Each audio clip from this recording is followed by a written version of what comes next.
गुरुर्ब्रह्मा गुरुर्विष्णुः गुरुर्देवो महेश्वरः गुरुः साक्षात् परं ब्रह्म तस्मै श्री गुरवे नमः। व्यासं वसिष्ठनप्तारं शक्तेः पौत्रमकल्मषं पराशरात्मजं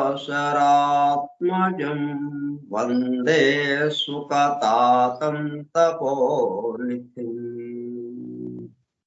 शुक्लाम्बरधरं विष्णुं शशिवर्णं चतुर्भुजं प्रसन्नवदनं ध्यायेत् सर्वविघ्नोपशान्तये। अगज आनन पद्मार्कं गजाननमहर्निशम् अनेकदं तं भक्तानां एकदन्तमुपास्महे। वक्रतुण्डमहाकाय कोटिसूर्यसमप्रभ निर्विघ्नं कुरु मे देव सर्वकार्येषु सर्वदा। सरस्वती नमस्तुभ्यं वरदे कामरूपिणी वेद्यारम्भं करिष्यामि सिद्धिर्भवतु मे सदा। ॐ भूर्भुवः स्वः ॐ तत्सवितुर्वरेण्यं भर्गो देवस्य धीमहि धियो यो नः प्रचोदयात्।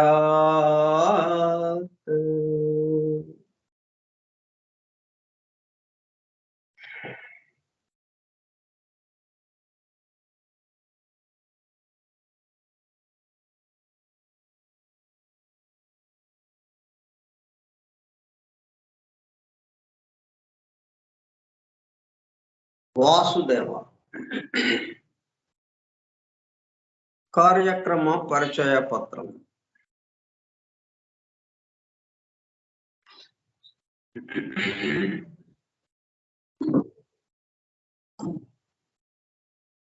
ఫోరం ఫర్ ట్రూత్ సీకర్స్ సత్యాన్వేషకుల బృందం పరమ గురువులు హెలెనా పెట్రోనా బ్లగట్స్కి ద్వారా సమస్త మానవాళి ఆధ్యాత్మిక అభివృద్ధి పరిపూర్ణతల కొరకు అందించిన పరమాద్భుత దివ్య గ్రంథము ద సీక్రెట్ డాక్ట్రైన్ రహస్య సత్య సూత్రము వాల్యూమ్ 1 కాస్మోజెనసిస్ ప్రథమ సంపుటము బ్రహ్మాండోత్పత్తి క్రమం. Part 1 Cosmic Evolution in 7 stanzas from the book of Dhyan. ప్రథమ భాగము ధ్యాన గ్రంథములోని 7 స్టాంజాస్ లో వివరింపబడిన బ్రహ్మాండ పరిణామము. గ్రంథ పఠనము, అధ్యయనము, అవగాహన, ఆత్మదర్శనము కార్యక్రమము. 74వ పాఠము 4/12/2023 సోమవారము సాయంత్రం 4:30 గంటలు. ద సీక్రెట్ డాక్ట్రైన్ స్కైప్ గ్రూపులో సుదూర ప్రాంతాలలో ఎవరింట్లో వారు హాయిగా విశ్రాంతి తీసుకుంటూ ఏకకాలంలో ఒకేసారి ఏమి చేస్తున్నాము, వింటున్నాము. ఏమి వింటున్నాము? శాస్త్ర సాంకేతిక రంగంలో ఎంతో వేగముగా పురోగమిస్తున్న ప్రస్తుత కాలంలోనే మానవాళి అదే వేగముతో ఆధ్యాత్మిక రంగంలో కూడా పురోగమించుటకు వీలుగా ప్రపంచంలోని అన్ని జాతుల మతముల పవిత్ర గ్రంథములలో పొడుపు కథల రూపంలో అర్థము అయ్యి ఉన్నట్లుగా ఉన్న సృష్టి రహస్యములను సృష్టి అమరిక కూర్పును బహిర్గతం చేసి మానవాళికి అందించి వాటి అవగాహన ద్వారా ఆత్మదర్శనము పొందుట ఆను దివ్య ప్రణాళిక అమలుపరచబడుటకు పరమ గురువులు మేడం హెలినా పెట్రోనా బ్లవట్స్కీ ద్వారా అత్యద్భుతముగా అందించిన ద సీక్రెట్ డాక్ట్రైన్ గ్రంథములో బాహాటముగా ఇవ్వబడిన అతి నిగూఢములైన సృష్టి రహస్యములు వాటి మూలము గ్రంథ హృదయమును చేరు పద్ధతులు తెలుసుకోవాలనే తీవ్ర ఇచ్ఛతో తపనతో సత్యాన్వేషణలో భాగముగా ఎన్నో నిగూఢ విషయములను మరింత లోతుగా తెలుసుకుంటూ సత్యమును చేరు ప్రయత్నములో మనమందరము ఇక్కడ చేరాము. దానితో పాటు ఆధునిక విజ్ఞానం యొక్క దృష్టి పథము నుండి తప్పిపోయిన తత్వదర్శన అన్వేషణలో అనగా సత్యాన్వేషణ కొరకు కూడా ఈ గ్రంథము దగ్గరకు వచ్చాము. The true student of the secret doctrine is a జ్ఞానయోగి అని మేడం బ్లవట్స్కీ అన్న మాటలను నిజం చేయడానికి మనమందరము జ్ఞానయోగిగా అవుటకు కూడా ఇక్కడ చేరాము. గత 2 సంవత్సరముల 8 నెలల కాలము పాటు ద సీక్రెట్ డాక్ట్రైన్ గురించి తెలుసుకోవడానికి ప్రయత్నించిన మనము ప్రస్తుతము ఇక్కడ చేరి ద సీక్రెట్ డాక్ట్రైన్ ను తెలుసుకుంటూ ఆపై సమస్త విశ్వముగా రూపుదాల్చిన ద సీక్రెట్ డాక్ట్రైన్ యందు ప్రవేశించి ద సీక్రెట్ డాక్ట్రైన్ గా స్వస్థితి యందు మేల్కొంచుటకు చేస్తున్న చిరు ప్రయత్నమే ఈ కార్యక్రమము.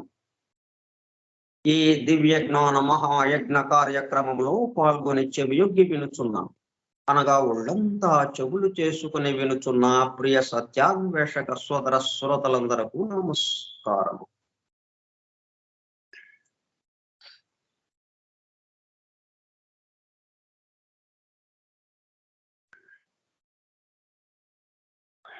ఆర్ని బెసెంట్ ప్రసాదించిన యూనివర్సల్ ప్రేయర్ ఇన్వొకేషన్.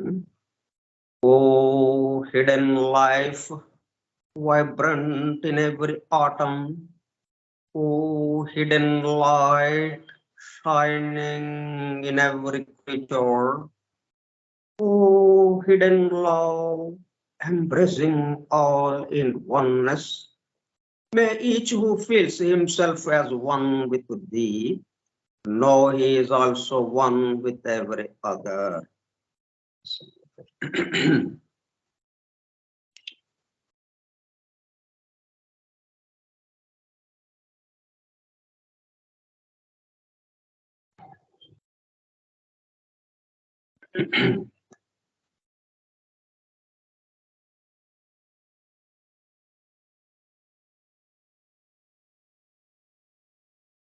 ఎందుకు ఇదంతా మరలా చెప్పుకుంటున్నాం?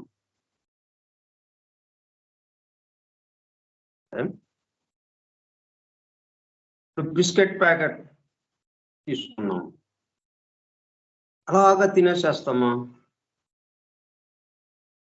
లేదు కదా. ఆ పైన ఉన్నటువంటి చుట్టబడి ఉన్నటువంటి ఆ కాగితాన్ని తీసివేసి లోపల భద్రంగా ఉంచబడినటువంటి ఆ బిస్కెట్ ని తీసుకుని మనం తింటాం. ఇట్లాగా మనము వివరించుకుపోయే విషయం మనలో మేల్కాంచటానికి ప్రయత్నం చేస్తున్న విషయం ఏదైతే ఉందో దాన్ని భద్రంగా ఉంచబడింది ఈ శ్లోకాల మధ్యలో. ఈ శ్లోకాలతో దాని దగ్గరకు వచ్చేది ఆ తలుపు తెరచి లోపలికి ప్రవేశించడానికి ఇది పనికొస్తుంది. ఇప్పుడు ఒకరోజు తలుపు తీసాము, లోపలికి వెళ్ళాము. మళ్ళీ బయటికి వెళ్ళేటప్పుడు ఏం చేస్తాం, అలాగే తలుపు తీసే ఉంచాం కదా, తలుపు వేసాము. మళ్ళీ వచ్చేటప్పుడు మళ్ళీ తలుపు తీస్తున్నాం కదా. గది లోపలికి ఎప్పుడు వెళ్ళినా తలుపు వేసిన తలుపును తీస్తూనే ఉన్నాం కదా. చేసిన పనిని మరలా మరలా చేస్తూనే ఉన్నాం. అట్లాగే ఇది కూడా చాలా అత్యంత ప్రధానమైనది. మనం చెప్పుకోబోయే విషయము, వివరించుకోబోయే విషయం ఎంత ప్రధానమైనదో దానికి ముందుగా మనము మరలా మరలా చెప్పుకుంటున్నటువంటి ఆ శ్లోకాలు, కార్యక్రమం పరిచయ పత్రము, ఇన్వోకేషన్ అత్యంత ప్రధానమైనది, అంతే ప్రధానమైనది. మన మనస్సు, హృదయం ద్రవించిపోయి అక్కడ చెప్పబడుతున్న విషయాలు నేరుగా మన హృదయానికి తాకి మనలో ఉన్న ఆ విషయాలకి సంబంధించి ఆ విషయాల పట్ల మనం మేలు కాంచడానికి అది ఉపయోగపడుతుంది. ఎందుకంటే బయట నుంచి లోపలికి లేదు, లోపల నుంచి బయటకే కానీ బయట నుంచి లోపలికి లేదు. లోపల నుంచి బయటకంటే లోపల మేలుకోవాలి.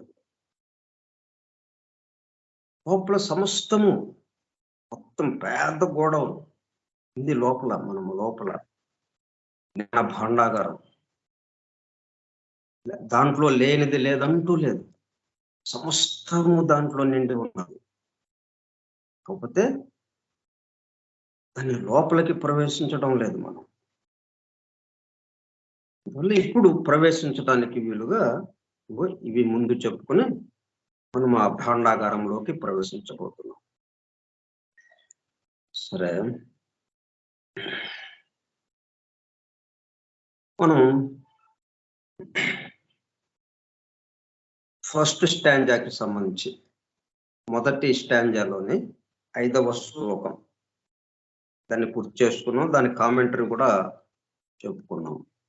అయితే ఆ కామెంటరీ పూర్తి అయ్యేటప్పుడు కల్లా అక్కడ ఒక సూచన ఇవ్వబడింది మనకి, డేస్ అండ్ నైట్స్ ఆఫ్ బ్రహ్మ. అది 2వ భాగంలో ఇవ్వబడింది. ఈ మొదటి సంపుటంలోని ద సీక్రెట్ డాక్టర్ యొక్క మొదటి సంపుటంలో 2వ భాగంలో ఇది ఇవ్వబడింది. దాన్ని కూడా మీరు చూడండి. అప్పుడు నెక్స్ట్ స్టాంజాకి వెళ్ళండి, నెక్స్ట్ శ్లోకానికి వెళ్ళండి అని మనకు సూచన ఇచ్చారు. ఆ సూచన అనుసరించి మనం దీంట్లోకి వచ్చాం. అంటే ప్రళయాల గురించిన చక్కటి వివరాలు దీంట్లో మనకు అందింపబడుతున్నాయి. ఇప్పుడు ఆ ప్రళయ స్థితుల గురించి చెప్పుకోవడంతో మనకేమైంది, ఇప్పుడు 2 వారాలు ప్రళయ స్థితిలోకి వెళ్ళిపోయాము. వాస్తవంగా మనం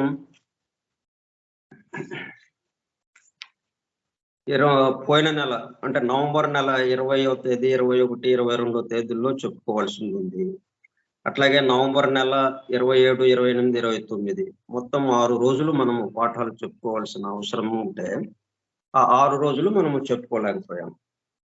అందరము ప్రళయ స్థితిలోకి వెళ్ళిపోయాం. అంటే ఈ కార్యక్రమానికి ఒక ప్రళయ స్థితి వచ్చింది. అంటే ఈ ప్రళయ స్థితులు వందలు వేల రకాలు ఉన్నాయి, లక్షల రకాలు ఉన్నాయి. దాంట్లో మనం ప్రధానమైనవి 3 తీసుకుని వాటి గురించి వివరించుకుంటున్నాం మనం. అయితే అవి కాకుండా ఇంకెన్నో రకాలు ఉన్నాయి. అట్లాగే మన కార్యక్రమానికి ఒక ప్రళయ స్థితి వచ్చేసింది. దాంతో 2 వారాలు మనం 6 రోజుల పాటు చెప్పుకోలేకపోయాం. అయితే ఎక్కడున్నాం మనం?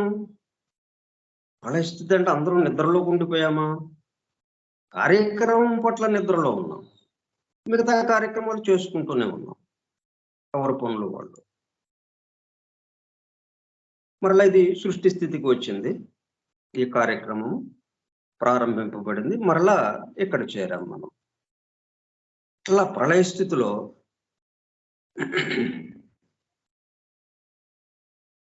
అట్లాగే పనులు జరుగుతూనే ఉంటాయి. ఎందుకంటే పనులు జరగకపోతే మరలా సృష్టి స్థితిలోకి రావడానికి అవకాశం లేదు. రాత్రి అలాగే ఉండిపోతే పగలకి ఏది అవకాశం? రాత్రి ఎంతో పని చేస్తే గాని, ఎంతో పని జరిగితే గాని రాత్రిపూట ఆ రాత్రి పగలుగా మారదు. అట్లాగా ఈ ప్రళయ స్థితి గురించి మనం చెప్పుకుంటున్నాం. ఈ లోపల మనం ఒక విషయం అంటే వీటికి సంబంధించి ఈ విషయాలన్నిటికీ సృష్టికి సంబంధించినటువంటి విషయాలు, సృష్టి రహస్యాలు, సృష్టి యొక్క బ్రహ్మాండోత్పత్తి క్రమము, మానవ ఉత్పత్తి క్రమము, వీటి యొక్క పరిణామము, ఈ మొత్తానికి సంబంధించి ఒకళ్ళు ఉండడం అనేది, ఆ ఒకటి ఉండవడం అనేది, ఇట్లా ఈ వివరాలన్నీ అది ఋషుల దర్శనంతో మనకు అందింపబడుతుంది. దాన్ని మనం అధ్యయనం చేస్తున్నాం. అయితే అట్లా కాకుండా ఇంకొక పద్ధతిలో సైంటిస్టులు చేస్తున్న పరిశోధన ఈ సృష్టి గురించే. వాళ్ళు కూడా ఈ భూమి ఎలాగా ఆవిర్భవించింది, ఈ అంతరిక్షం ఎలాగా ఆవిర్భవించింది, చోటు ఎలాగా ఆవిర్భవించింది, ఈ నక్షత్రాలు, గ్రహాలు, నక్షత్రాలు, తారకలు, అలాగే గెలాక్సీలు, ఆ కృష్ణ బిలాలు ఇవన్నీ ఎట్లాగా వచ్చినాయి అని మనము ఏబి అనే సరళ రేఖ ఏదైతే ఉందో, ప్రారంభ బిందువు ఏ, చివరి బిందువు బి. మనం ఏం చేస్తున్నాం? ప్రారంభ బిందువు నుంచి నేర్చుకుంటున్నాం, తెలుసుకుంటున్నాం.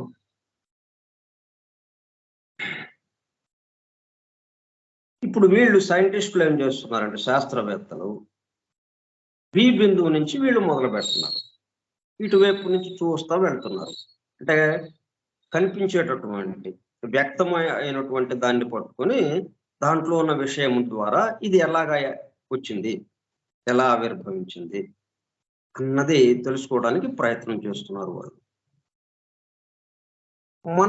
మన యొక్క దర్శనం ఏంటి? వాళ్ళది పరిశోధన, మనది దర్శనము. మనం దర్శనం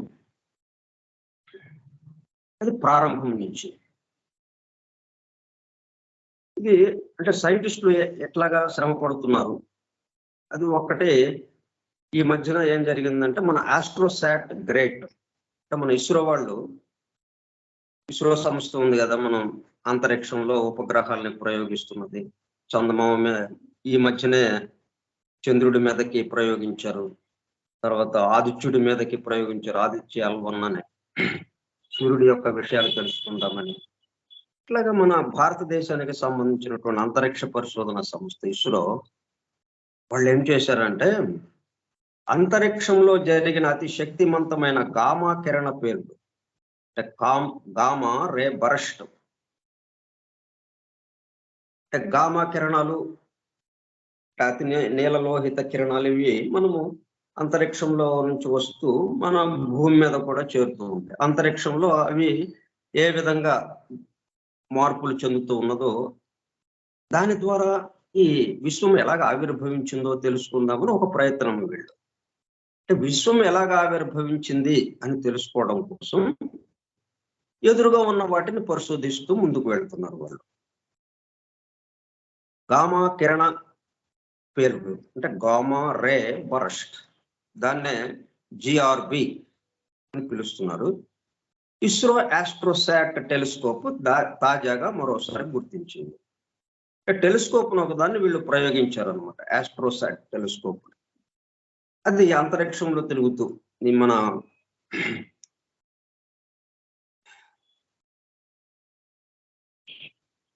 అదేం చేస్తా ఉంది, GRB 23-11-22 పిలుస్తున్న ఇది ఆస్ట్రోసాట్ గుర్తించిన 600వ పేలుడు కావడం విశేషం. ఇలా గామా కిరణాల పేలుడు చాలా జరుగుతున్నాయి.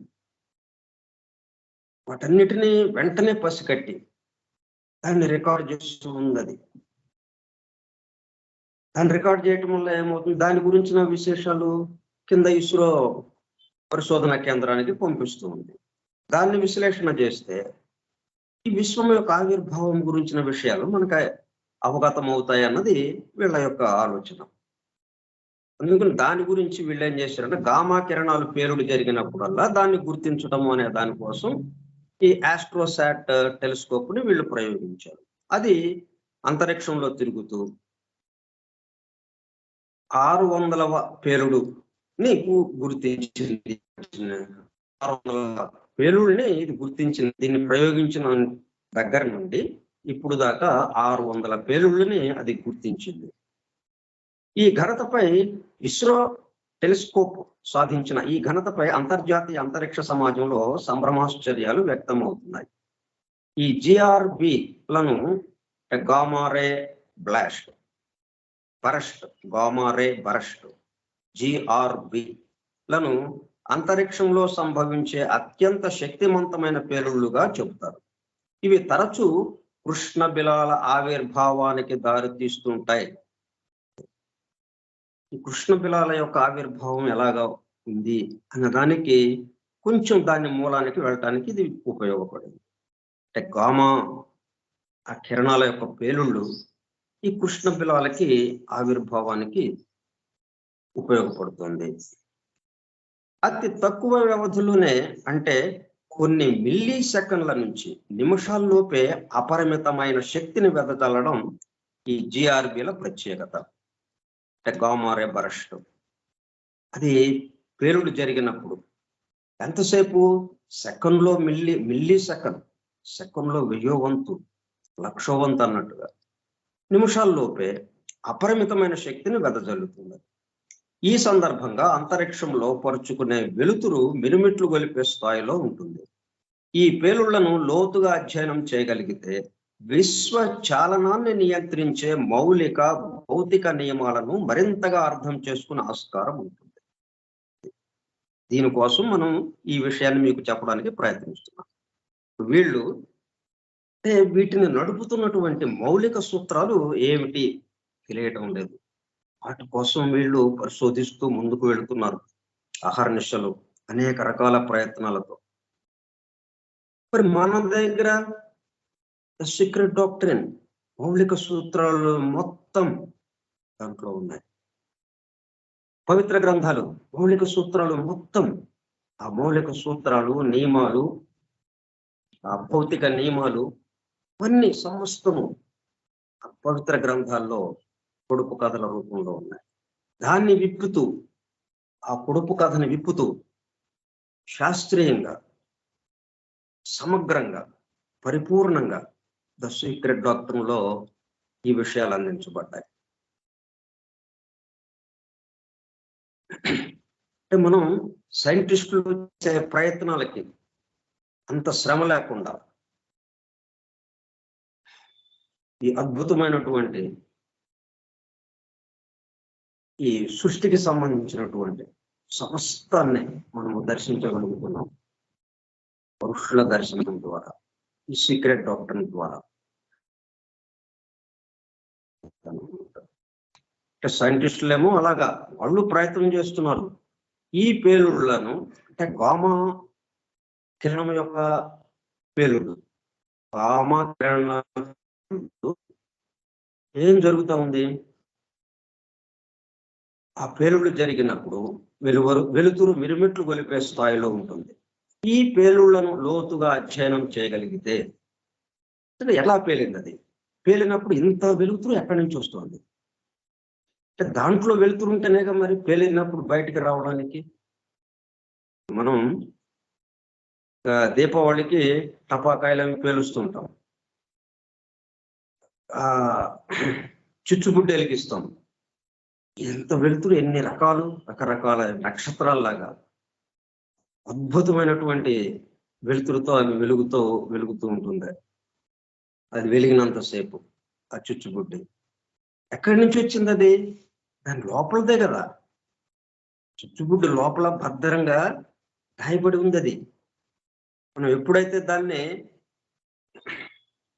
నిప్పు అంటించాము, అగ్ని దాన్ని అంటించాము, వెంటనే లోపల ఉన్నదంతా బయటికి బ్లాస్ట్ అయిపోయింది, పేలుళ్ళుగా బయటకు వచ్చేసింది, అంటే వెలుతురుగా బయటకు వచ్చింది. అలాగే గామా కిరణాలు దాని లోపల ఉన్నటువంటి తన వెలుతురుని బయటికి లాగా తీసుకొచ్చేసింది. ఎందుకు? కృష్ణ బిలాల యొక్క ఆవిర్భావానికి. ఇంకా తరువాత జరగాల్సినటువంటి అంతరిక్షంలో ఏ అవసరమో వాటికి సంబంధించినవి జరగటం కోసం ఇవి పేలి దీంట్లో నుంచి ఆ వెలుతురిని బయటికి బహిర్గమిస్తుంది. ఇట్లా జరుగుతుంది. ఇప్పుడు మనకి వీటికి సంబంధించినటువంటి విషయం మొత్తం అసలు ఈ గామా రేస్ ఎక్కడి నుంచి వచ్చినాయి? ఇంకా మూలాల్లోకి వెళ్ళిపోయి ప్రారంభంలోకి పరమాత్మ పరబ్రహ్మం నిత్యము శాశ్వతముగా ఉన్నది ఒకటే ఏదైతే ఉందో అది ఆయన యొక్క సంకల్పం. ఆ సంకల్పం నుంచి ప్రకృతి పురుషుడు రావడం, ఈ ఇద్దరు కలిసి జగన్మాతాపితలుగా ఈ సృష్టిని సృష్టించడం, ఈ సృష్టిని ప్రసవించడం, కుమారుణ్ణి ప్రసవించడం, జగన్మాతాపితలు కుమారుణ్ణి ప్రసవించడం, సన్. అదంతా అక్కడి నుంచి ఎట్లాగా క్రమక్రమంగా ఒక్కొక్క లోకం ఎలాగా ఏర్పడుతుంది, ఇవన్నీ చాలా చక్కగా వివరింపబడింది ఈ సీక్రెట్ డాక్టర్లో. అవి మనం చెప్పుకుంటున్నాం.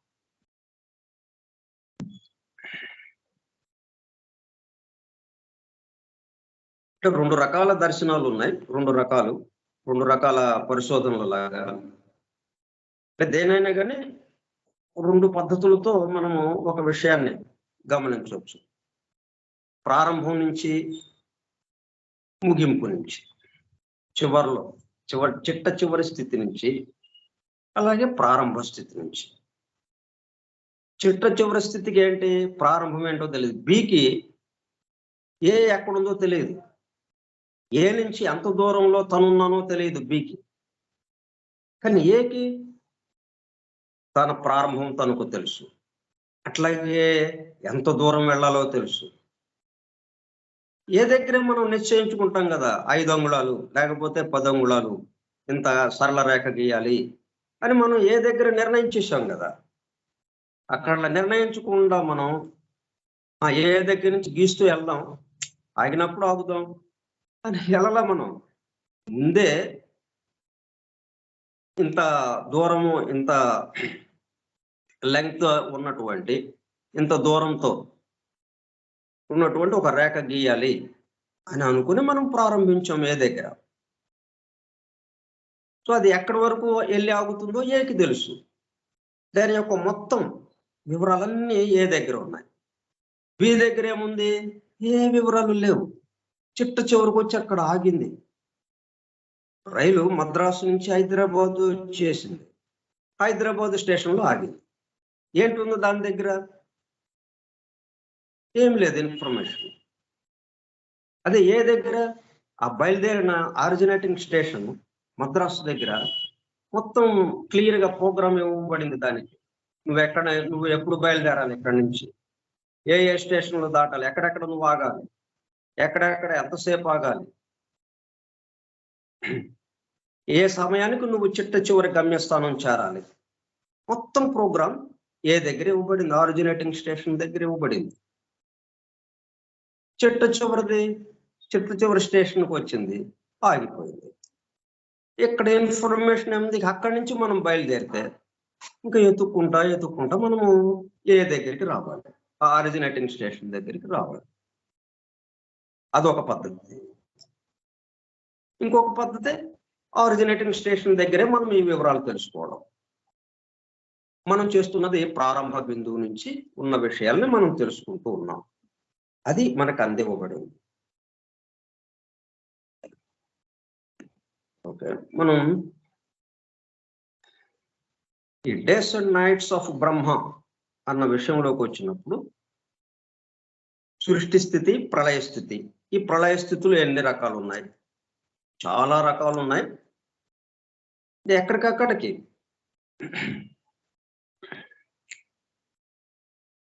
మనం ఒక పని మీద బయలుదేరాం, అది సృష్టి స్థితి.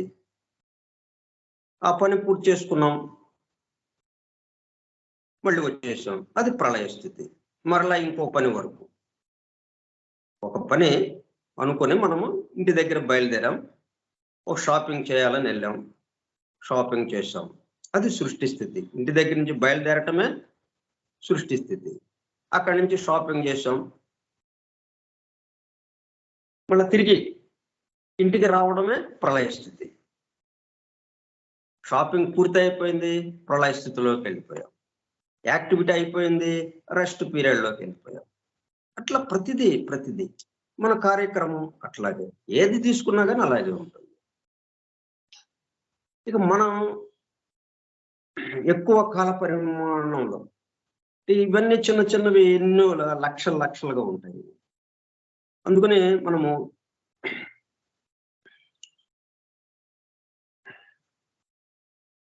ఈ కాల పరిమాణంలో పెద్ద పరిమాణంలో ఉన్నటువంటి వాటిని లెక్క తీసుకుంటే ప్లానెటరీది ఒకటి, ప్లానెటరీ ప్రళయం, అదే నైమిత్తిక ప్రళయగా మనం చెప్పుకున్నాం. ఆ తర్వాత ప్రాకృతిక ప్రళయం అంటే సౌర కుటుంబం, దాని యొక్క ప్రళయం అంటే బ్రహ్మ యొక్క ఆయుర్దాయం. ఇక్కడ విశేషం ఏంటంటే బ్రహ్మ ఒక్కసారి చేసి ఇక మెదలకుండా కూర్చుంటాడని కాదు. ఆఫీసులో చేరాం, మనం ఆఫీసులో పనిచేస్తున్నాం, 40 సంవత్సరాలు పనిచేసాము, ఆఫీసులో 30 సంవత్సరాలు పనిచేస్తాం చేరిన దగ్గర నుంచి. ఎన్ని కాగితాలు రాసాము, ఎంత పని చేశాము, ఒక్కటి చేసి ఇంకా ఆగిపోయాము లేదు కదా. అట్లాగే బ్రహ్మ ప్రతి క్షణం సృష్టిస్తూనే ఉంటాడు. కాబట్టి ఒక్కసారి సృష్టింపబడింది, క్రమక్రమంగా సృష్టి స్థితి పూర్తి చేసుకుని మరలా ప్రళయ స్థితిలోకి రావు. అంటే దాని వరకే అది ప్రళయ స్థితి, మిగతా మళ్ళీ దాని తర్వాత చేసే సృష్టి మళ్ళీ అది జరుగుతూ ఉంటుంది.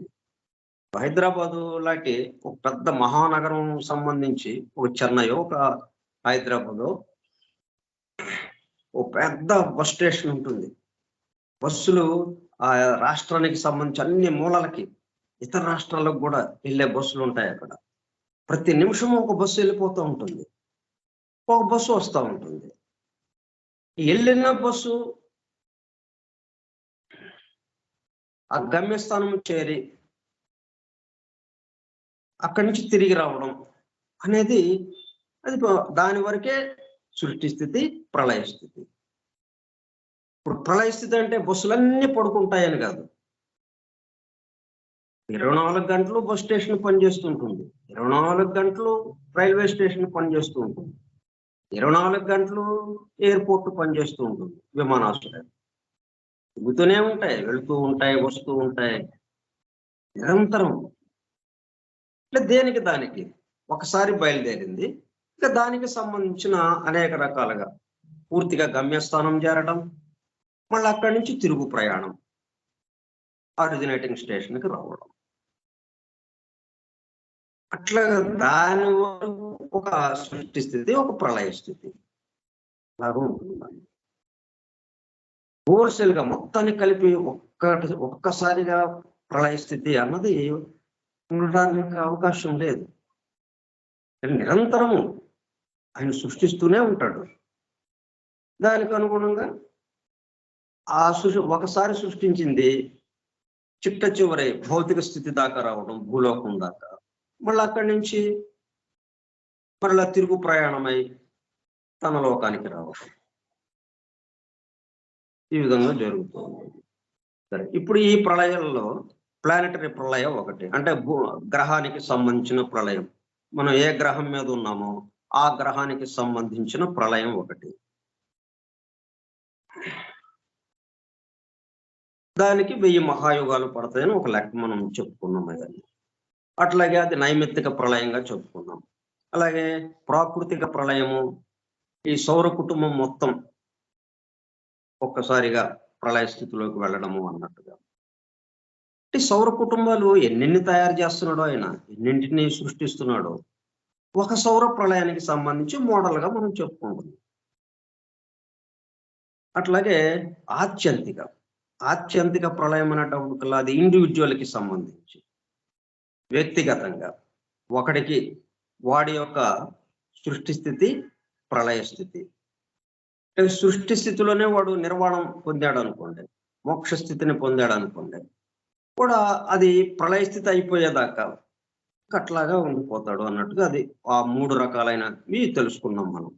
ఆ తర్వాత 4వది ఏదైతే ఉందో నిత్య సర్గ, నిత్య ప్రళయాన్ని దాని గురించి మనం చెప్పుకుంటున్నాం. అది డివైన్ ప్లాన్ లో ఉన్న దాన్ని వివరించుకుంటున్నాం మనం.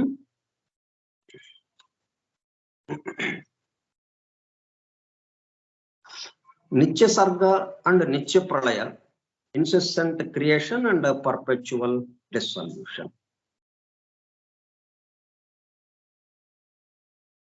ఇవన్నీ కూడా ఒక సెకండ్కి సంబంధించి మనము కాల పరిమాణము, ప్రతిదానికి ఒక కాల పరిమాణం ఉంది.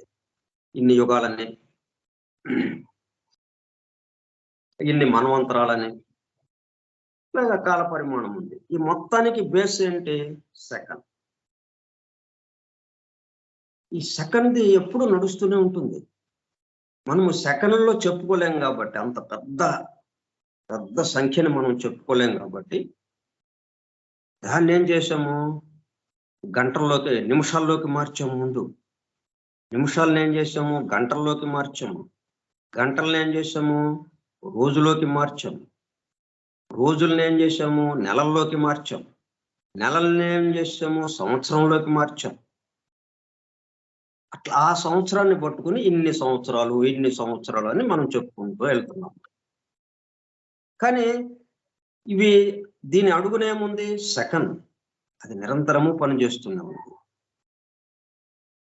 అవి దాని గురించి ఇప్పుడు ఇక్కడ చెప్తున్నారు అనమాట. అంటే నిత్యము సృష్టింపబడేది, నిత్యము ప్రళయంలోకి వెళ్ళిపోయేది, ప్రళయ స్థితిలోకి వెళ్ళేది. నిత్యము సృష్టి స్థితిలోకి వచ్చేది, నిత్యము ప్రళయ స్థితిలోకి వెళ్ళేది.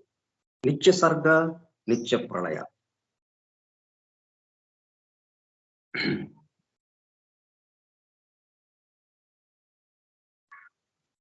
నిత్య is a Sanskrit word meaning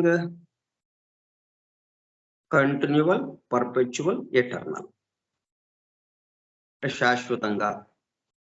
దీని గురించి మనము క్రితం పాఠంలో చెప్పుకున్నాం. సర్గ ఫ్రమ్ ద వెర్బల్ రూట్ సిరజ signifies emission or creation of matter. బయటకి వ్యక్త సృష్టిలోకి రావడం, పదార్థంగా రావటం, మరలా ప్రళయంలోకి, డిసల్యూషన్ లోకి వెళ్ళిపోవటం. ఇది నిత్యము జరిగేది.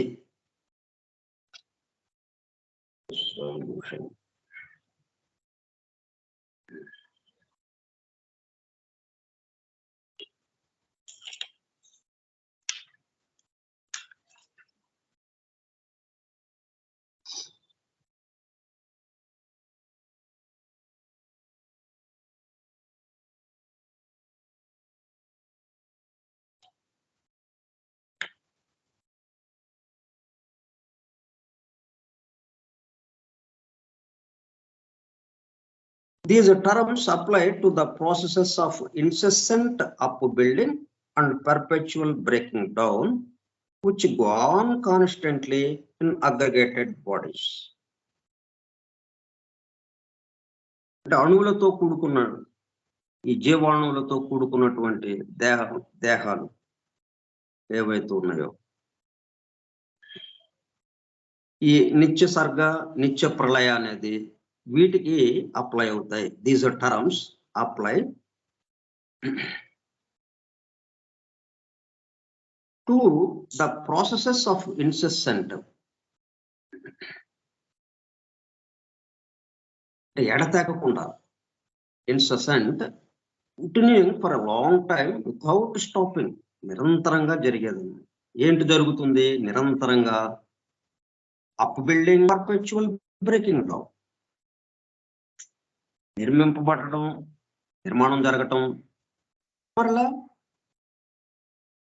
అది బ్రేకింగ్ డౌన్.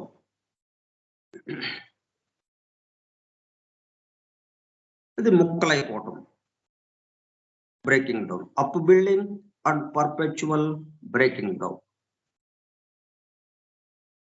మొత్తం నిర్మాణం జరిగి ఆ టిష్యూ అంతా, ఆ జీవకణం అంతా తయారవటం, మరలా ఆ జీవకణము క్షీణించి శిథిలమైపోయి మొత్తం నాశనమైపోవటం, నిర్వీర్యమైపోవటం.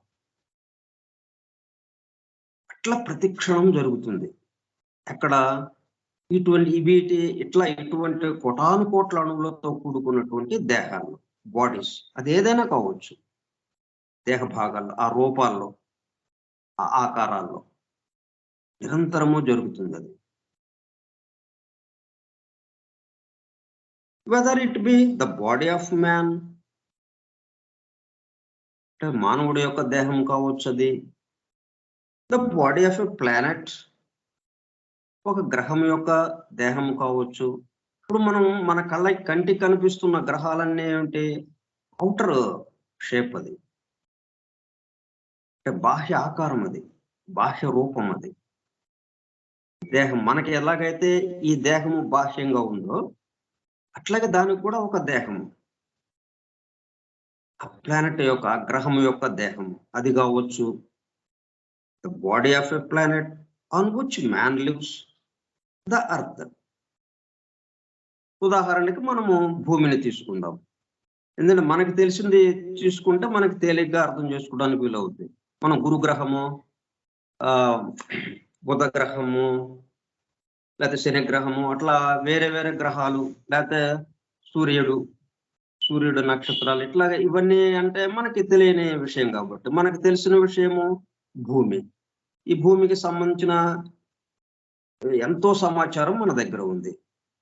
కాబట్టి ఈ భూమికి సంబంధించింది ఇదంతా ఒక దేహం లాంటిది, ఒక ఔటర్ షెల్, బాహ్యంగా ఉన్నటువంటి రూపానికి సంబంధించింది అది.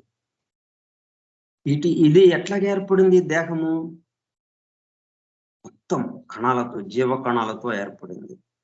కోటాను కోట్ల జీవ కణాలు ఒకదానికొకటి ఆకర్షింపబడి ఒక్క చోట చేరేవి.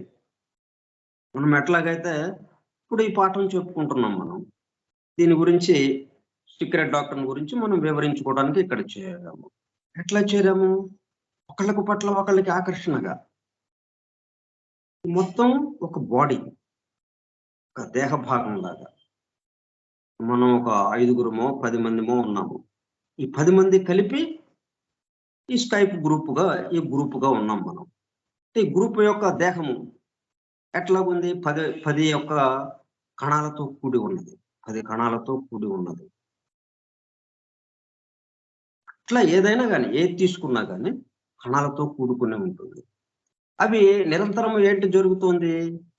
ప్రతి క్షణం up building and breaking down, కొత్తగా నిర్మాణం జరగడం, మరలా అది క్షీణించి నాశనం అయిపోవడం, దాని స్థానంలో మరలా కొత్త కణం తయారవడం, మరలా క్షీణించి నాశనం అయిపోవడం. Up building and perpetual breaking down, which go on constantly in aggregated bodies. అందుకనే మన దేహము అంటే 7 సంవత్సరాలు వచ్చేటప్పుడు కల్లా, పుట్టిన దగ్గర నుండి మనము తల్లి గర్భం నుండి ప్రసవింపబడిన క్షణం నుండి, ఇంతకు ముందు కూడా ఉంది, ఆ క్షణం నుంచి మనం చూసుకుంటే మన దేహం తయారై ఉంది కదా. దేహము, ఆ దేహం అంతా కూడా కొన్ని కోట్ల అణువులతో తయారై ఉంది, కొన్ని కోట్ల జీవకణాలతో తయారై ఉంది. అవి ఎప్పటికప్పుడు కొంతసేపు పనిచేయటం,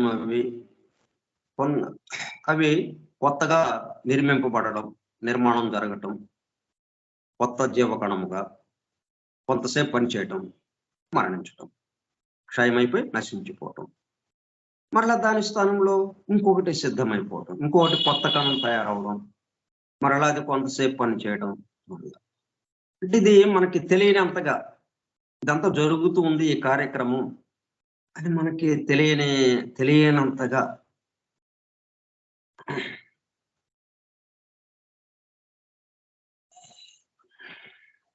అంత చాలా తక్కువ సమయంలో జరిగిపోతూ ఉంటుంది నిరంతరంగా. Are the body of a sun. అట్లాగే అది బాడీ ఆఫ్ మ్యాన్ కావచ్చు, అంటే మానవుడి యొక్క దేహం కావచ్చు, అలాగే గ్రహం యొక్క దేహము కావచ్చు, the earth on which man lives, the earth, ఈ భూగ్రహం యొక్క దేహం కావచ్చు, భూభాగము కావచ్చు, పైన మనకు కనిపిస్తున్నటువంటి భూమి పై అవుటర్ షేప్ ఏదైతే ఉందో, ఆ నేల ఏదైతే కనిపిస్తుందో మనకి అది కావచ్చు, లేకపోతే or the body of a sun, సూర్యుడిదైనా సరే, or even the body of the universe, ఈ సమస్త విశ్వము ఒక బాడీగా మనము ఊహించుకుంటే సమస్త విశ్వము, అందుకే విశ్వపురుషుడు అన్నారు. విశ్వపురుషుడు అంటే దేహం ఉంటుంది, విశ్వపురుషుడికి ఒక దేహము. మనకి ఎట్లాగైతే దేహం ఉందో విశ్వపురుషుడు కూడా ఒక దేహం ఉంది. అట్లా ఈ విశ్వం మొత్తానికి సంబంధించిన ఆ బాడీ ఏదైతే ఉందో ఆ దేహము, అది కూడా ఇట్లాగే నిరంతరము అణువులు మారిపోతూ ఉంటాయి. ఇట్లాగా మారుతూ మారుతూ, అంటే ఎప్పుడు ఏ క్షణంలో చూసినా అంతకు ముందున్న అణువు ఇప్పుడు ఉండదు, మారిపోయి కొత్తది చేరి ఉంటుంది అక్కడ.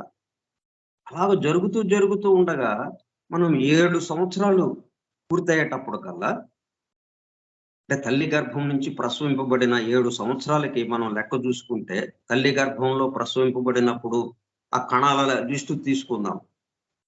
ఇప్పుడు 7 సంవత్సరాలకి మళ్ళీ ఒక లిస్టు తీసుకుంటే, మనం ఒక జాబితా తయారు చేస్తే ఆ ఉన్న స్థితిని, అప్పుడున్న స్థితి, ఈ 7 సంవత్సరాలు నిండిన తర్వాత ఉన్న స్థితిని చూస్తే పూర్తిగా కొత్త కణాలతో తయారై ఉంటుంది దేహం.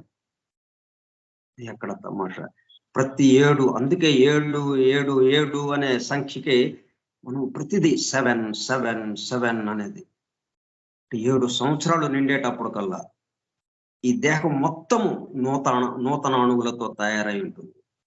పుట్టినప్పటి అణువు ఏది అక్కడ ఉండదు, మొత్తం నూతన అణువులతో తయారై ఉంటుంది దేహం అంతా కూడా. అట్లా మనదే కాదు, ఇంతవరకు విశ్వానికి వరకు మనకి ఎక్కడ చూసినా కానీ బాడీ ఆఫ్ మ్యాన్, మానవ దేహం కావచ్చు, గ్రహానికి సంబంధించిన దేహం కావచ్చు, సూర్యుడికి సంబంధించిన దేహం కావచ్చు, సూర్యగోళము అది దేహం, ఔటర్ షెల్. అది అసలైన సన్ ఏదైతే ఉందో ఆ సౌరతత్వము అది లోపల ఉన్నది. మన దేహం ఎట్లాగైతే ఔటర్ షెల్ గా ఉండి, ఈ దేహానికి సంబంధించిన జీవాత్మ ఎవరైతే ఉన్నారో, దేహాన్ని ఆశ్రయించి దేహం ఆధారంగా పనులు చేసుకుంటున్నటువంటి ఆ దేహాత్మ, జీవాత్మ ఎవరైతే ఉన్నారో వాళ్ళకి ఇది పనిముట్టుగా ఉంటుంది. ఇది ఉపాధిగా ఉంది. బట్ ఉపాధులన్నీ ఎక్కడ ఏదైనా కానీ ఒక ఉపాధి ఉంది అంటే ఆ ఉపాధులన్నీ ఎట్లాగా జరుగుతుంది? ఆ ఉపాధుల్లో నిత్యము నిత్య సర్గ, నిత్య ప్రళయ, ప్రతి క్షణము కొత్తగా తయారవడం, మరలా నశించిపోవడం, మరలా ప్రళయ స్థితిలోకి వెళ్ళిపోవడం, మరలా తయారవడం, మరలా డిసల్యూషన్. ఆ విధంగా జరుగుతూ ఉందన్నమాట. అది మొత్తం యూనివర్స్కే, విశ్వం మొత్తం ఆ విధంగా నిర్మాణం చేయబడింది. అట్లా మనం చూసుకునేటప్పుడు కల్లా మన దేహం 7 సంవత్సరాలకి నూతన అణువులతో తయారై ఉంటాయి, నూతన జీవ కణాలతో, నూతన కణాలతో. మరలా ఇంకొక 7 సంవత్సరాలు, 14 సంవత్సరాల వయసులోకి చూసేటప్పటికల్లా ఈ 7 సంవత్సరాల్లో ఉన్నటువంటి 7 సంవత్సరాల వయసు నిండినప్పుడు ఉన్నది ఏదైతే ఉందో దేహము పూర్తిగా కొత్త అణువులతో తయారై ఉంటుంది 14 సంవత్సరాల వయసు వచ్చేటప్పటికల్లా. అట్లాగే 21, అట్లా 7 7గా విభాగింపబడింది. 7 7కి పూర్తిగా కొత్త అణువులతో తయారై ఉంటుంది ఆ దేహం. అట్లా ఏదైనా కానీ ఎర్త్కి అంతే, సన్కి అంతే, భూమికి, సూర్యుడికి, నక్షత్రానికి, ఈ విశ్వం మొత్తానికి. కాబట్టి ఎప్పుడు ఏ క్షణంలో కూడా అంతకు ముందు ఉన్నదన్నట్టుగా ఇక్కడ ఉండదు. కానీ మనకి ఒక కొండను చూస్తాం, ఒక పర్వతాన్ని. మన ఊళ్ళో ఏదో పల్లెటూరులో కొండలు ఉంటాయి, గుట్టలు ఉంటాయి. అది ఎప్పటి నుంచి, తాతల కాలం నుంచి ఉంది. అది వాళ్ళు చూశారు, తండ్రులు చూశారు, మనం చూసాం, మన పిల్లలు చూస్తున్నారు. ఏం మార్పు లేదు, అలాగే ఉంది అన్నట్టుగా ఉంటుంది మనకి. కానీ ఎంత మార్పు, ఎంత మార్పు! ప్రతి క్షణం నిత్య సర్గ, నిత్య ప్రళయ ఇట్లా జరుగుతూ ఉంటుంది.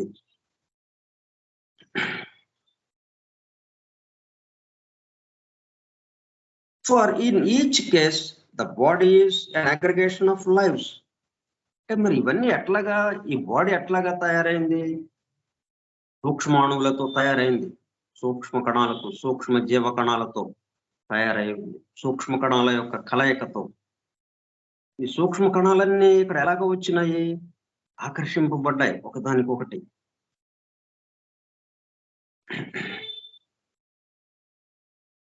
అంటే మనం భూమి ఆకర్షణ శక్తి అంటున్నాం కదా, భూమికి ఎలాగా అంటుకుని ఉన్నాం మనం? భూమి నుంచి వెళ్ళిపోకుండా భూమికి అంటుకుని ఉన్నాం మనం. ఎట్లాగా? భూమి యొక్క ఆకర్షణ శక్తి ఉంది అని అన్నట్టుగా చెప్తున్నారు కదా. అంటే అదేంటంటే రెండు ధ్రువాల యొక్క కలయిక. అది ఆకర్షణ శక్తి ఎక్కడిది? రెండు ధ్రువాల కలయిక. అంటే రెండు విరుద్ధ ధ్రువాలు, పాజిటివ్ నెగిటివ్ పోల్స్. ఒకటి యొక్క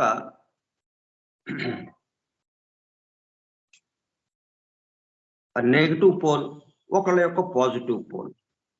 ధన ధ్రువము, రుణ ధ్రువము. ఈ రెండిటితో నిండి ఉన్నది సమస్త విశ్వము. ఈ రెండిటి యొక్క విషయంతోనే మొత్తం ఒక్కటిగా ఉండిపోయినాయి అన్నమాట. విశ్వం అంతా మరి ఎక్కడికి వెళ్ళిపోకుండా ఉందా? ఈ గ్రహాలు సూర్యుడు చుట్టూ తిరగడం, ఈ సౌరమండలం తన కుటుంబం మొత్తాన్ని వేసుకునే ఇటువంటివి 12 సౌర కుటుంబాలు ఒక మహాసూర్యుడు చుట్టూ తిరగడం, ఇవన్నీ కలిసి ఇంకా మహాసూర్యుడు ఇంకొకడు ఉన్నాడు, వాడి చుట్టూ తిరగడం, అనంతం. ఇవన్నీ ఎట్లాగా తిరుగుతున్నాయి? ఆకర్షణ శక్తి అంటే ఇక్కడ ధన ధ్రువము, రుణ ధ్రువము, ఈ రెండు ధ్రువాల యొక్క విషయం వల్ల ఏంటది? ఆపోజిట్ ధ్రువాలు కలుస్తాయి.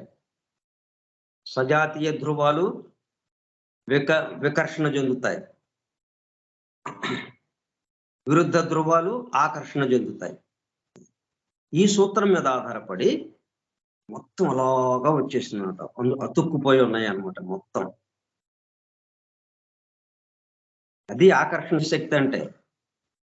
భూమి మనల్ని ఆకర్షించింది అంటే భూమి నుంచి ఏ వస్తువు పైకి వెళ్ళడం లేదు. పైకి వెళ్ళాలంటే ఎంత స్పీడ్ పెట్టాలి మనం, ఎంతో వేగంతో రాకెట్తో ప్రయోగిస్తే కానీ, రాకెట్ని ప్రయోగించి చాలా అత్యంత వేగంతో అప్పుడు దీన్ని ఈ భూమి యొక్క ఆకర్షణ నుంచి బయటపడి అంతరిక్షంలోకి వెళుతుంది ఆ రాకెట్ యొక్క దీంతో, రాకెట్ సహాయంతో ఈ ఉపగ్రహం, మనం దేన్నైతే ప్రయోగిస్తున్నామో ఆ ఉపగ్రహం రాకెట్ సహాయంతో పైకి వెళ్తుందన్నమాట. ఇప్పుడున్న సూత్రం ఏంటి? విరుద్ధ ధ్రువాలు ఆకర్షింపబడతాయి, సజాతీయ ధ్రువాలు వికర్షింపబడతాయి.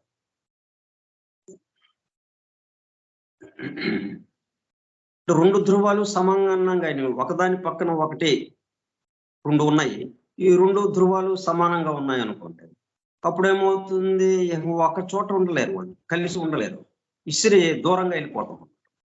ఈ భూమి ధ్రువము, మన ధ్రువము వేరువేరుగా ఉండటం వల్ల మనం దీనికి అతుక్కుపోయి ఉన్నాం. ఎప్పుడైతే భూమి ధ్రువము, అదే ధ్రువము మనం కూడా ఉంటే, మన ధ్రువం కూడా రెండు సమానమైన ధ్రువాలు, సజాతీయ ధ్రువాలుగా ఉంటే వెంటనే ఇంకా ఎవరు ఏ రాకెట్ అక్కర్లా మనకి, ఇట్లా విసిరవేయబడతాం అనమాట పైకి. ఇట్లా ఇదేమవుతుంది అనమాట. For in each case the body is an aggregation of lives tiny though they may be and only visible under the microscope. ఇట్లాంటి చాలా సూక్ష్మంగా మనం మైక్రోస్కోప్ తో సూక్ష్మదర్శినితో చూస్తే గాని కనబడని ఇవిగా ఉంటాయి అన్నమాట, అంత చిన్నవిగా. అటువంటి యొక్క కలయికతో కూడికతో కూడి ఉన్నది, అటువంటి వాటి యొక్క కలయికతో కూడి ఉన్నది మన దేహం. ఇట్లా ఏ దేహమైనా కానీ, ఏ ఆకారంతో ఉన్నటువంటిది ఏదైనా కానీ అటువంటి వాటితో కూడి ఉన్నది. అవి నిరంతరము జరుగుతున్న మార్పు. Each tiny life is following the rhythmic pattern of constantly renewing itself. ఎందువల్ల అట్లాగా జరుగుతోంది? మొత్తం నిత్యనూతనంగా ముందుకు కదలడం. రెన్యూవింగ్, రీన్యూయింగ్. న్యూ అంటే కొత్తదనం, మరలా కొత్తదనం. నిత్యనూతనంగా, నిత్య యువకుడు అన్నట్టుగా, నిత్యోత్సాహము అన్నట్టుగా. అప్పుడు అలా జరగాలి అంటే ఇది నాశనం అయిపోయి మళ్ళీ కొత్తది తయారవ్వాలి, అది నాశనం అయిపోయి మళ్ళీ కొత్తది తయారవ్వాలి. అంతేగాని అంతకుముందు ఉన్నదే అలాగా ఉందనుకోండి, అట్లాగే ఏడుస్తూ ఉన్నట్టుగా నెమ్మదిగా అలాగా ఉంటుంది. మరి ఆ సృష్టిని సంకల్పించిన వాడికి ఈ సమస్త విషయాలు తెలుసు కదా, సమస్త జ్ఞానం ఆయన దగ్గర ఉంది. ఇది నిత్యనూతనంగా ఎట్లాగా వెళ్ళాలి, ఎక్కడ ఏది ఇబ్బంది లేకుండా సృష్టి అంటే ఎప్పటికప్పుడు నిత్యనూతనంగా రెన్యూవల్ నిత్యనూతనంగా ఉండాలి. నిత్యనూతనంగా ఉంటే కానీ ముందుకు వెళ్ళడానికి అవకాశం లేదు. అందుకని ఏం చేశారు, ఈ పద్ధతి పెట్టారు. నిత్య సర్గ, నిత్య ప్రళయ. ఇది సంగతి. Each tiny life is following the rhythmic pattern.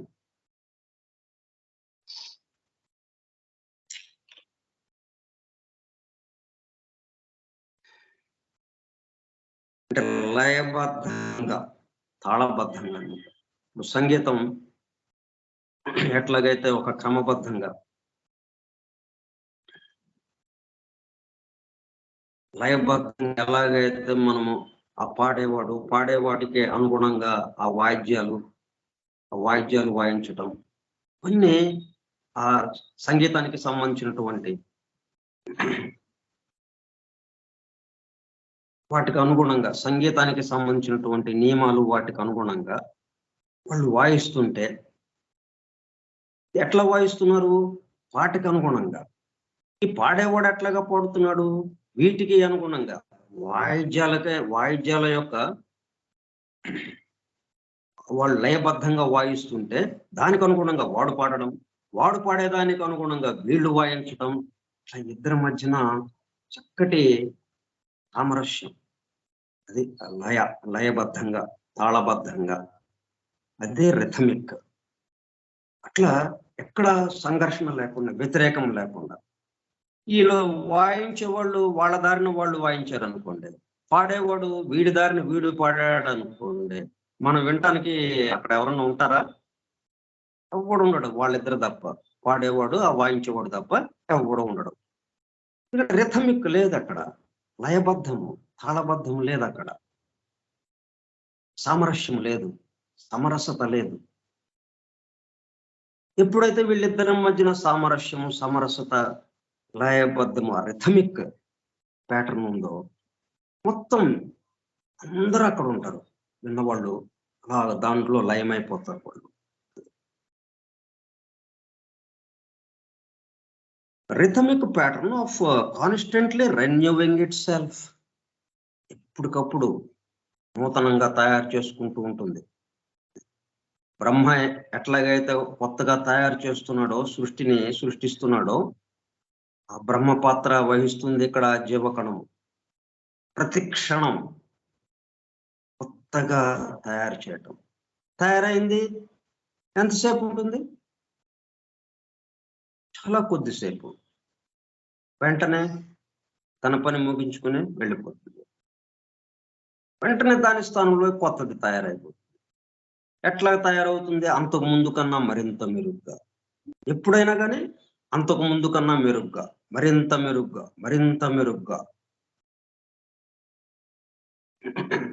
మరింత శక్తితో ఎప్పటికప్పుడు. అందుకే మనం పుట్టినప్పుడు ఎలాగున్నాం, ఇప్పుడు ఎట్లాగున్నాం, మరి ఎంత మార్పు వచ్చింది మనలో. ఎట్లా వచ్చింది ఇది?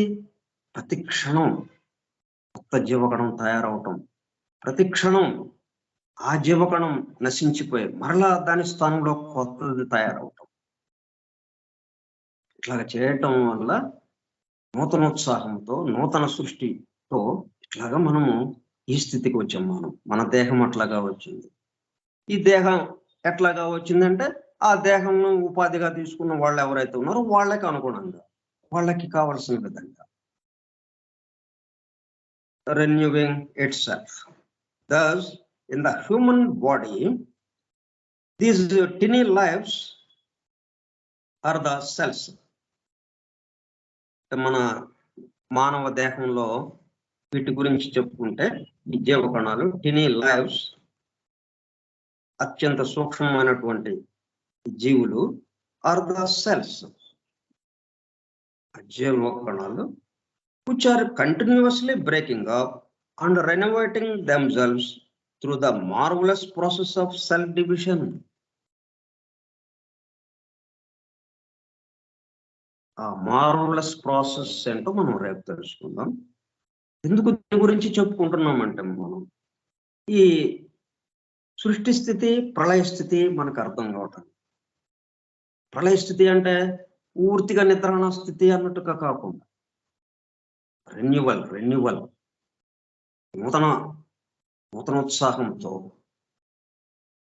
నూతన సృష్టి, పునః సృష్టి చేయడం అన్నట్టు, నూతనత్వంగా. సో మిగతా విషయాలు మనం అది ఎట్లాగా మార్వలెస్ గా సెల్ డివిజన్ జరుగుతుందో, దాని ద్వారా ఎలా రెనోవేట్ అవుతుందో,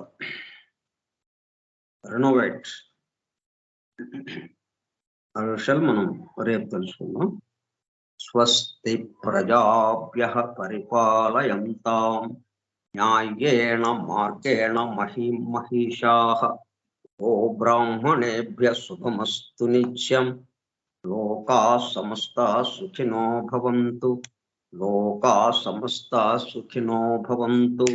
లోకాః సమస్తాః సుఖినో భవంతు. ఓం శాంతి శాంతి శాంతి. ఓపికగా ఉన్నటువంటి సోదర సత్యాన్వేషక బృందమునకు ధన్యవాదములు. Thank you all.